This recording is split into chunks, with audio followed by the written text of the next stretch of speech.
12 বছর ধরে শুনতে পাচ্ছি দেশে রেল বিক্রি হয়ে যাবে। সেই শুনতে শুনতে আজকে আমরা দেখলাম কিভাবে এই রাজ্যে ওএমআর শিট কেজি দরে বিক্রি হয়ে গেছে।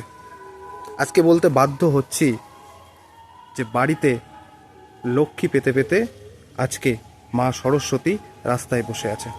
আপনারা দেখছেন গতকাল থেকে কিভাবে এসএসসি ভবনের সামনে যোগ্য যারা চাকরি প্রার্থী তারা ধর্নায় বসে আছেন।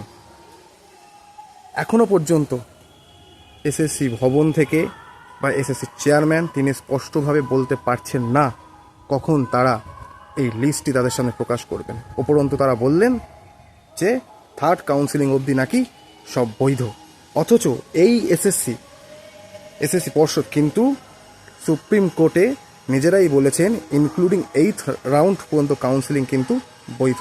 ভাবতে পারছেন আজকে যারা যোগ্য চাকরি প্রার্থী যারা চাকরি হারিয়েছেন